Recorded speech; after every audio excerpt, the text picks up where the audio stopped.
Okay guys, thought I'd do a little update here. It's been a while since I made a video. Been stupid crazy busy. My skid loader here, actually the front pulley on the other side of the front idler on the other side, the bearing was bad. I knew it was. Been pumping a little grease in it with a needle, trying to get by, doing the least I could, and so the other day I decided I'd go ahead and change it out. I'd ordered the idler for it, and then when I got to thinking about it, I thought the sprockets were kind of wore, so I thought, well, why not go ahead and replace them while I had the tracks off of it to do it. It's quite a job to do that. So I just went ahead and ordered a set of sprockets for it too. And then as things go, I ordered the wrong ones. Here's my other ones in here. I gotta box them back up and send them back for credit. Now I've got about $1,400 in sprockets that I only need about $700 worth. But it is what it is, guys. I missed that there was a serial number break, and mine's above 20,000, so it took the bigger sprocket. So anyway, I got them put on there this evening and going around. The other thing I did while I had it here, and I pressure washed it, cleaned it all up. It'd been a while since I'd done that. Tilted the cab back, took the footwell out of it, cleaned it all up underneath, washed it out really well. And what I was doing then, I went ahead and serviced it, changed the oil, air filters. I got to put a fuel filter, and I've got to put both the fuel filters on it yet. I got them. Hydraulic filters changed. So anyways, I got this pulley, keep calling it pulley, it's actually the idler. Got the idler replaced, and please ignore the noise in the background. I got Diesel Creek on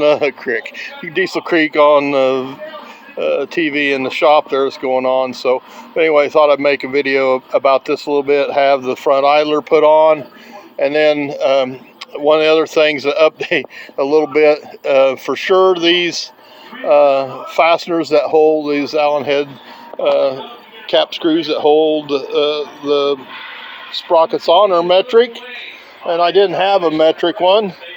So the right size, I believe they're 14 millimeter. I did have a 9/16 Allen wrench, so I just took and filed it down. Worked really well, and took them loose, and I started putting them back together. So I was just using a 9/16 3/8 or half-inch drive impact socket on my 3/4 gun.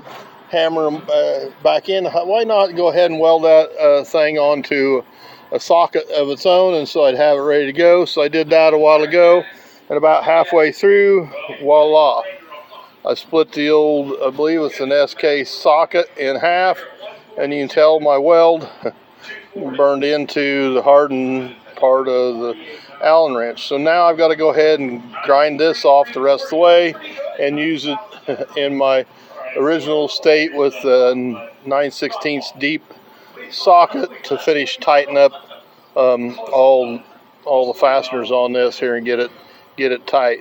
The other thing I want to do while I got the track off tonight before I get done, it's starting to get a little late. It's starting to get dark here.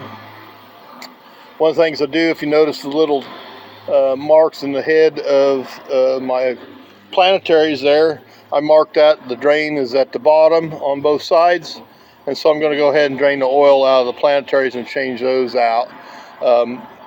I'm really leery about that, guys, and I know you need to keep an eye on the oil level in them and make sure you change the oil, grease in them quite regularly.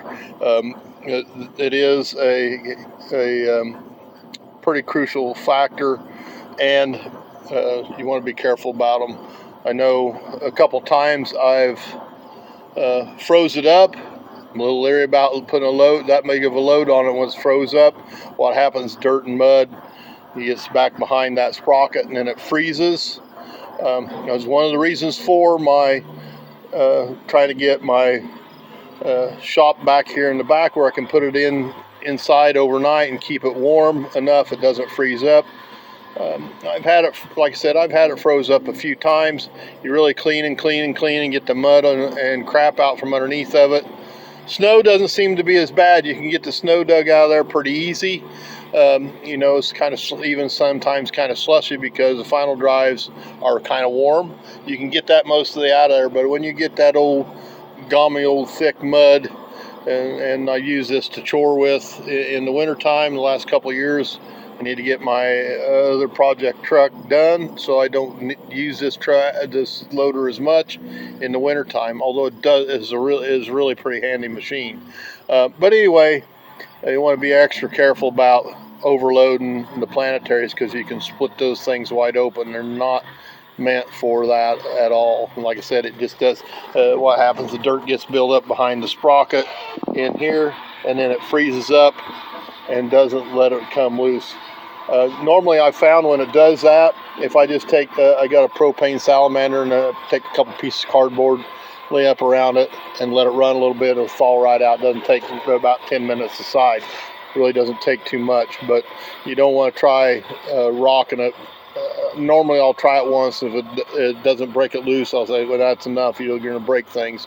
So, and that's an expensive repair there. So that's the last thing I'm going to do tonight. I'll cut my broken socket back off of my homemade 14 millimeter hex and finish up tightening up these fasteners here. Then I'll pull the plug on the planetaries and drain the oil out of it for tonight.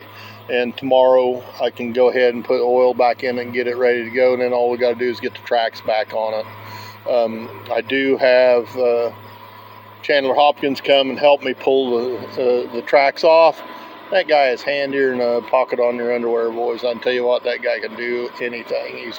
He's a heck of a guy, and he fixed a tractor tire for me the other day, and I said something about this. He said, well, I can get them right off of there. And he had one off before I got here that morning, and then when I found out we had the wrong sprockets, he had to wait. So we just pulled it in. The hardest thing was basically is getting it up in the air and squeezing the pulley in. He's got a little Bobcat tractor. I've seen guys use a track hoe. If they got something to pick them up, I've changed these out. Without it, you got to tug and grunt and slide them on the floor. They're really hard to do. But if you have some way to lift that up, makes it a whole lot easier. But anyway, guys, I just thought I'd give a little update because I hadn't posted a video lately. I thought I would go ahead and throw this together real quick, and then maybe over the weekend here I'll go ahead and make one on my shop. I had kind of neglected putting it together for pouring my concrete in the back part of my machine shed here and completely redoing that. I had the guys do that, did an excellent job. I went and got a propane, it's a natural gas boiler for the floor heat in that side. I got to switch it over to propane, but I got it in the back of the truck inside there. So I'm just going to put together a little video for that too. And but anyway, here I've gabbed along for almost 9 minutes already just by looking at it. But anyway, guys, I just wanted to give you a little update about what's been going on. I haven't been making any videos lately, and I want to kind of get back in the habit of doing that.